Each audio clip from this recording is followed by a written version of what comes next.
This is Rob Tabbert for Boxing Social in association with Betfred. I'm delighted to be joined by Jamie Moore. It's the morning after the night before in New York. Jamie, first and foremost, didn't quite go your way last night. Tommy Coyle unfortunately being stopped against Chris Algieri. Yeah, it was a tough fight. We knew it was going to be that sort of fight. Always maybe banking on the fact that Chris is 34, 35 and big at the weight, so getting him into the second half of the fight and pushing him hard, maybe it could start taking its toll. But even though Tommy had good success early on, hurt him, thought that he might have been able to get to him as the fight went on, but he was big and strong at the weight, and maybe Tommy offloaded a little bit too much trying to get him out of there in the second. But you've got to take your hat off to Chris. He got through them difficult patches early on. He hurt Tommy downstairs. He took a lot of gas out of Tommy's tank with the body shots, and I could just see from the sort of seventh round, his body shape wasn't as sturdy. He was getting a little bit ragged. His defence wasn't as tight as it had been, and he was going into the last third of the fight. That's the period of time in a fight at this point in someone's career, like Tommy's had, where he's had all those miles on the clock, he's had them tough fights. Those rounds are the ones what do the damage in the long run, and I was very conscious of that. It was going away from the point where Tommy had that puncher's chance, and he was going to go down the wrong sort of path, and I could just see it happening. He was hurt, his eye was bad, he couldn't really see out of it, and I had to save him. Whether I've saved him for another day or whether I've saved him full stop, it doesn't matter. At the end of the day, I'd be a hypocrite if I did not made that call last night, because the amount of times I've been stood shouting at ringside or shouting at the TV to pull someone out, because it's basically a hiding to nothing. They've not really got any chance of pulling it back round, and they just, that extra mileage on the clock is never good for anyone. So he was listen, I love that kid to bits. He's like a little brother or a son to me, and he's got a lovely family. He's got the rest of his life ahead of him. I'd never forgive myself if something happened just for the sake of maybe keeping him in there for a puncher's chance. That's not what I'm about, and that's not what Tommy's about. He's give the fans so much over the years, and I had to do the right thing and save him there. Now, we've been around him all week. He's been absolutely loving it all week. Last night was no different, even on the way to the ring, and during the fight he looked like he was in his element. With that being said, how difficult was it to make the decision knowing what this meant to Tommy? Well, that adds to it, and I don't know whether you heard when I said to him I was pulling him out, and he said no, it's something along the lines of, you can't, it's Madison Square Garden. That's irrelevant. It's absolutely irrelevant, regardless of the stage or the venue where you are, how many people are watching. What's right's right and what's wrong's wrong, and the right thing to do at that stage in the fight, when it was going away from him and when he was getting to the point where he didn't really have a chance of pulling it back round, I had to save him. I had to do it, and I understand it. Listen, that's why it was the toughest decision I've ever made, because I knew how much it meant to him, but nevertheless I had to make it. As tough as it was to make, I had to do it for him and for his family.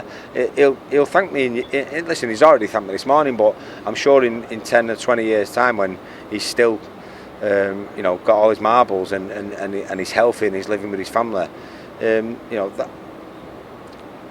we'll never know whether it was the right call or the wrong call, but we definitely know it was the right call, because he's safe and sound, whereas potentially I was gambling with his health, letting him go out there for a puncher's chance, and I just wasn't willing to do it. Now, I've just spoken to Tommy. He said that he's going to take a bit of time, but he did talk more towards retirement than not retirement. Is that what you'd like to see him do at this point? Well, he's nearly 30.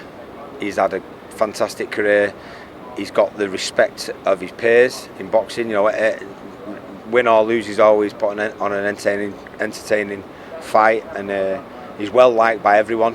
I think he's got a new fan base over in America now, so it's a little bit of a shame in one sense, but Tommy Coyle is going to be successful in life regardless of what he does, because he's got that work ethic about him. He's a successful businessman. Anything he puts his hand to, he'll do and do well. So I've no doubt that he'll be okay. Will he miss boxing? Of course he will, but I'd like him to stay involved. He might box on. He might have one more fight, say, and just maybe go out on a win. I think he might deserve that. But as far as sort of going in at world level, there, I wouldn't like to see him do that again. I think too much of him. I like him too much, and looking at it from a totally professional point of view, I retired at 30 because I knew it was the right thing to do. I wanted to make sure that I was healthy forever to look after my kids, and that call last night was along them lines. I wanted to do that for Tommy, so I would like to see him call it a day sooner rather than later, because health is wealth. Moving away from Tommy's fight last night, obviously the main event was shocking. Anthony Joshua relinquishing his unified world heavyweight titles to Andy Ruiz. Just your thoughts? Unbelievable. The way it sort of transpired last night while I was in the arena, I couldn't believe what I was watching. Got to take your hat off to Ruiz. Never judge a book by its cover. Kerry Kay's hit the nail on the head, I feel. In fight week, he said Andy Joshua was on a hiding to nothing here, because everyone's looking at Ruiz thinking he's not got a chance. If he doesn't knock him out early, people will criticise him. If he does, people will criticise him and say, well, we expected it, because they didn't really know anything about Ruiz. But he can fight. He's lost one fight to Joseph Parker, and that's debatable.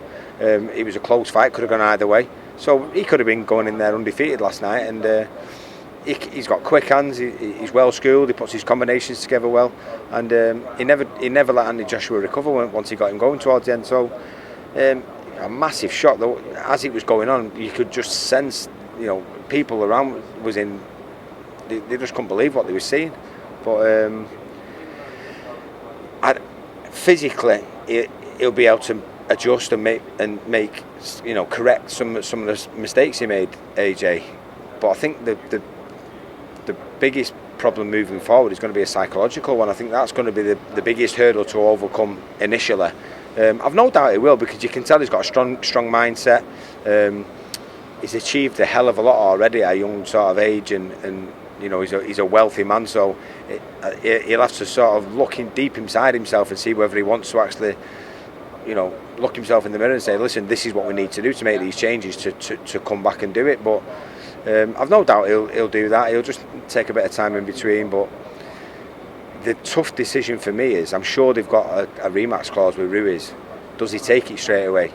It's a tough choice, because obviously it's a totally different level. But I always look at the David Price situation when he lost that fight. He got pushed back into that rematch far too soon for me, because of the psychological damage what that first loss had given him, and he never sort of had recovered from it by the time he went into the rematch, and it was the same result.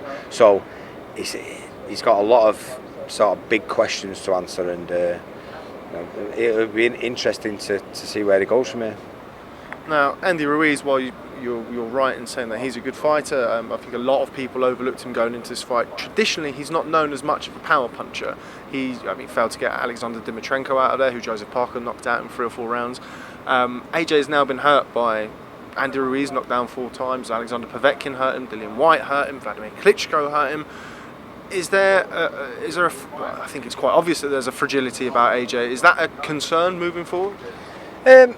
Listen, Andy Ruiz is a sharp, crisp puncher, combination puncher. So it wasn't as if it was a one-punch power shot that knocked him over. He buzzed him up. Dillian White can punch.